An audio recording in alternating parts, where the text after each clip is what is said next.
people was feeling that one in particular, because it talks about the components of long-term relationships and how sometimes we lose our identity. So you know what I mean? Me and Lady Esi, we went in a bit deep. We went a bit deep. And in deep, how we lose ourselves, and how do you find yourself back if you do lose yourself? Because sometimes it also, I guess, in talking about relationships breaking down, I guess sometimes it's the fact that you've lost yourself. So you think you have to leave the other person, but sometimes you can do the work without leaving them. Mm-hmm. But, you have to do the work. What do you mean lost yourself? How could you lose yourself? You lose yourself. You lose your identity, because sometimes you end up being someone's wife or husband, partner. Then you're somebody's mum or dad, and they don't call you by your name anymore.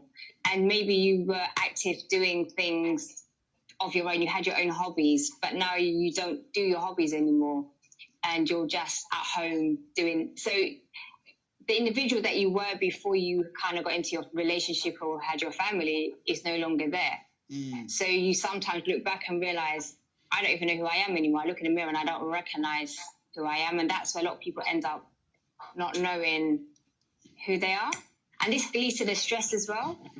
And it can cause a lot of problems and relationships, because now you're not liking yourself. This is where people end up not liking who they've become. Yeah. They're not liking who they are. Yeah. And so you have to go back to loving yourself again. And then you can save your relationship, but you might have to save a relationship with yourself. I like that. Let's write that down. You've got to save the relationship with yourself first before you save the relationship with Or you've got to be able to fall in love with yourself before you can fall in love with yourself. That's interesting. Fall in love with yourself before you fall in love with other people. Interesting. If you've got love for yourself, you've got love in yourself, then you can emanate that. Sometimes if you haven't got enough self-love or self-worth, or even who the heck am I, right? Then you haven't really got it. It's a problem. If you haven't got something, you can't give it. And then you resent the other person because you feel it's the other person why you are not being yourself. And we talked about how, for example, like some women, it might happen with men, but women in particular, like you get into a relationship and you throw yourself in, yourself and give everything, where you stop going out with your friends as much, you stop doing your own hobbies, and you're kind of, everything is all about him and his hobbies and him and he's good. But then you become a bit naggy, a bit of a nag. And then he decides to go out even more so. He goes out even more before because he wants to get away from him. So now he's down, now at football, now going fishing, now playing golf, now at the pub, now playing dominoes. So he's now out all the time. And she's not, why are you always out? Yeah. What about me? But it's because she's lost herself. Yeah. She's lost herself. It's interesting. And it happens to men, but in my experience, in my travels, I've kind of get the impression that it's something that is much more common with females. I don't know if sometimes parenthood has something to do with that, the kind of key role that mums play hands-on with the children. Not that dads don't do their role generally, but like that kind of really close-up, hands-on care that young children kind of need. And when like something happens to mums, I remember being on quite a few years ago, I was on a life coaching course, and I heard different people that spoke to me about how difficult it is to be a mom, and different from my own life, from whatever. But it really clicked on me. I was on a life coaching course, and they was going around and asking people what they want from the course and why they're doing it, and it came to one. There was this English woman that was on the course, married mom and stuff like that. And she stopped working, went about the kids, but it's the way that she expressed herself, like it was barely like legible. I don't know, because she wasn't confident, but she's like, I want. Her name was Shirley. Shirley back. Used to.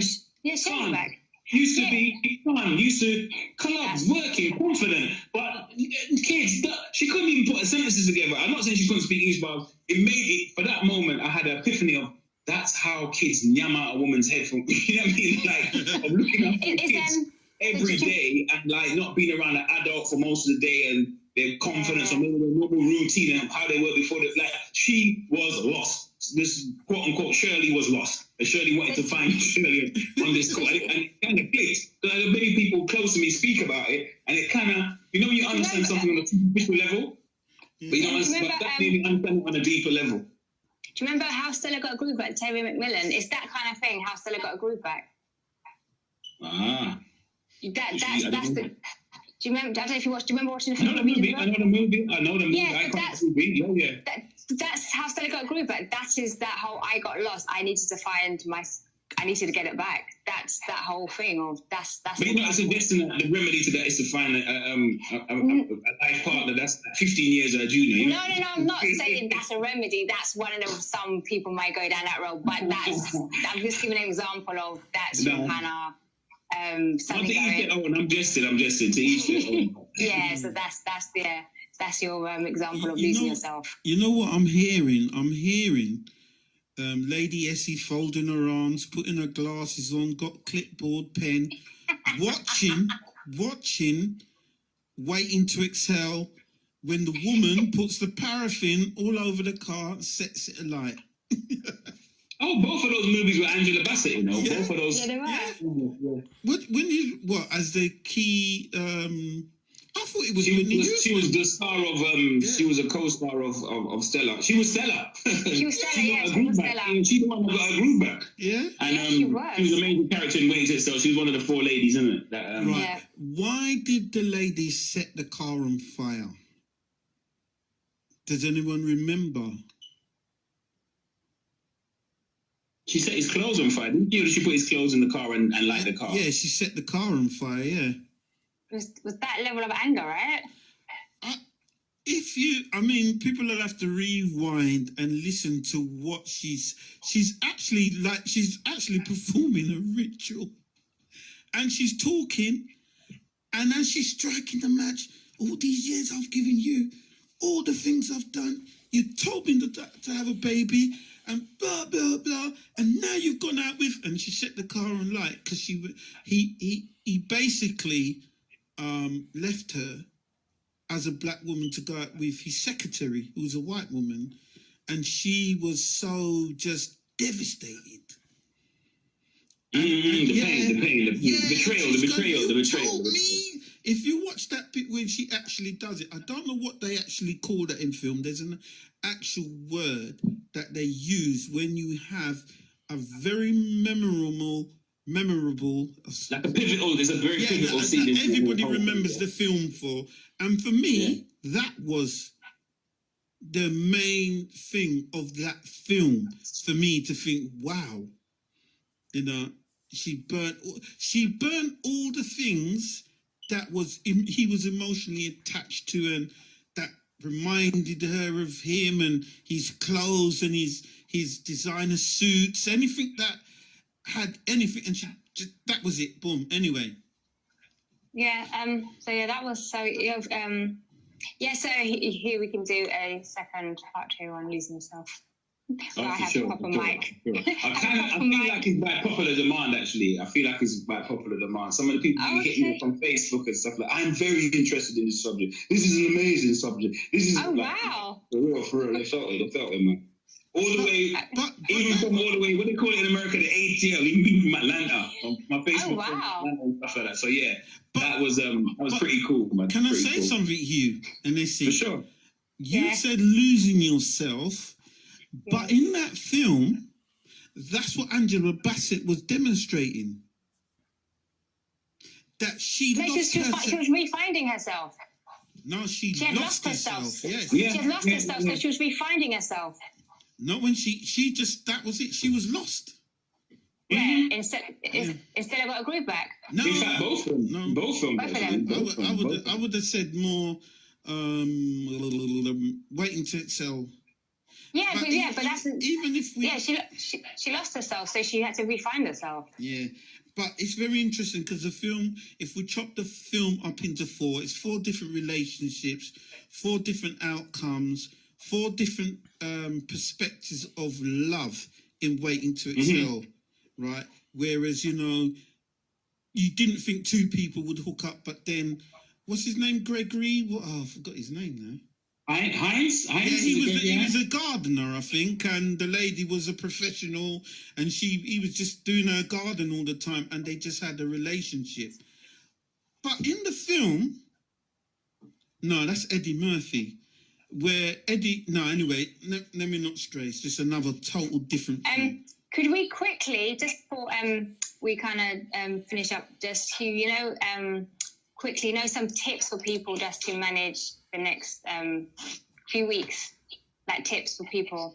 Oh, okay. Just a quick kind of maintain. Like watching films is a good way, I guess. Music. Well, apart from the practical things which should help to keep you reduce or minimize your anxiety, like literally doing the practical things like washing your hands and wearing your mask when necessary, and social distancing, which is like really practical, but at the same time it's going to give you that bit more ease, you know what I mean, in yourself. But I would also say monitor, right, and try and avoid watching every conspiracy theory video circulating about vaccines and or everything negative that your finger's gonna drop off, or not because there isn't facts, but sometimes it's very difficult to separate fact from fiction. So you know, when you overload yourself with information of a particular sort, you're living in an echo chamber, and then your YouTube feed starts to spit up, or your Facebook starts to just cough up more of the same stuff. You will make yourself more paranoid. You know that there's a limited amount of stuff that you can do, right, in terms of whether you choose to take a vaccine or not, or where you choose to go and things of that nature, however you live your life. There's a limitation of it. So why absorb yourself day in, day out, hour in, hour out about the latest facts, figures, who dead, this, that, that? I don't think it helps your mental health. No, you want to stay abreast of the news. You might watch one news item, but try not to fixate, because that might cause you to ruminate and increase your anxiety. It's very important to do the things that you enjoy. They're kind of like limited, in the sense of like, because it might be going to the pub or you could have a pub in your house. But let's say, all right then. So I don't promote drink, right? I'm going to promote fitness. So you used to go to the gym. You like the social aspect. You like the equipment. But you know what? If you have to do some press-ups in your house, or go to the park and have a power walk or jog around the park, whatever it is, but improvise. Do you know what I mean? Improvise, but make sure that you keep up with your exercise routine. 3 sessions of vigorous exercise a week is supposed to have the same impact as for your mental health as taking antidepressants. So it's important that you do that. And if you're somebody that's working from home, get out of that house for a period of time, or change rooms or something like that. Don't spend 18 hours in a particular seat. Your back will snap. So you need to go out for a walk, do different things, keep good contact. We've got all these apps now, and all, you know, like in terms of being able to have FaceTime with your loved ones or whatever, not just a phone call, but make sure you keep.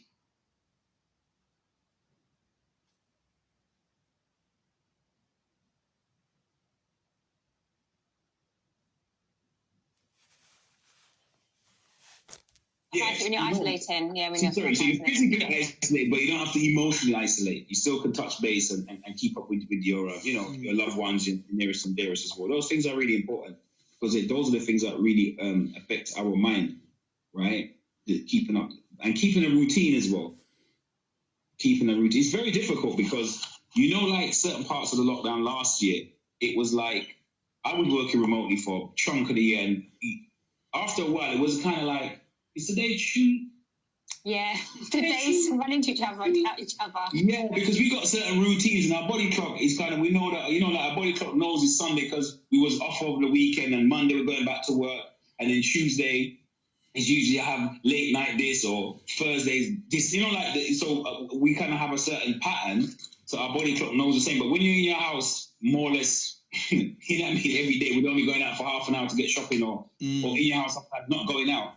If you live by yourself as well, do you know what I mean? These things really make the days kind of merge into like one, kind of very depressive, literally, not just as a colloquial speak, but literally can make people depressed. So it's good to have a routine, especially a lot of times on your hands. And if you're feeling emotionally fatigued or tired, a lot of people probably are feeling, is it good to reach out and speak to something like the Samaritans or Mind, or just have a conversation? If you don't want to speak to your people that you know. Definitely. If you don't have like people in your personal life that you feel like you want to share with, because many people do. Some people don't, unfortunately, and they have to go to professional route, but many people do, but they just feel a little bit embarrassed, right? Maybe if I speak to my sister like this, she might kind of judge me, or she might think like, but I'm a big man now, how am I going to go and, speak to my family about this? I kind of feel a little bit embarrassed about that. There isn't no need to be embarrassed, but if you do feel uncomfortable, you can speak to people anonymously, like I said, the Samaritans. You got Mind, you got Healthy Minds, you got a whole load of mental health charities and organisations that with a phone call. Some people you can even communicate. You can even get counselling now online by text, for example. So it might be just, email or text, just, but really to offload that stress, to check in, really important. It'd be nice that in the, like me personally, I would like to, if I had a partner, I would like to make a, Victoria Sponge or do some cooking in the kitchen with my potential partner. And I think I would enjoy that. Nah, do what do they say? But I'm saying you're doing something together, like saying, well, I've never made a Victoria Sponge, but I would have loved to say, why don't you get the ingredients book, read it out to me. Let's buy how much butter, ounces, and I would say probably doing things together, and I don't know, like doing things together and getting the feel good factor. You get what I mean? Like to say, I'm playing some Jodeci or Jagged Edge in the background, yeah. No distraction. The birth rate is going to be increased after all these different lockdowns that we've had. We're going to have a spike in. No, I think we will. Yeah. But I actually think, on a serious note, related to that, there's there's this idea in existential psychology that existential being about our existence, and one of the fears in existential psychology is about our fear of endings and death. Yeah, and they say that when there's bereavement and death, right, say for example in a family, that don't be surprised if people become pregnant. Women, you have a kind of like a correlation between new births, and they believe there's a kind of idea that unconsciously we believe we're encoded to say, boy, the tribe must exist, the tribe must continue. So you might find bereavements in the family, and then like a set of young women in the family, or whatever age, but childbearing age women just start pop up and get pregnant unconsciously. It's not planned. It's not like people specifically do that consciously, but just in the hard wiring in the back of our minds, it's like the tribe has to survive. So we just regenerate. You know what I mean? We just regenerate. So on a mass level, as there's all this talk about death and and illness and stuff, like birth rate's gonna spike. Don't be surprised. The tribe must survive, man. The tribe must survive. Okay, that's very interesting. And once again, can you mention where people can find the YouTube channel? The address? So channel is Hughmayers TV, HUGHMAYERS TV. Or if you just put It Takes Two and then put Hugh, my first name, it'll pop up. And you can see yours truly and Lady Esi going in. with a crackly Zoom. Just a note, because if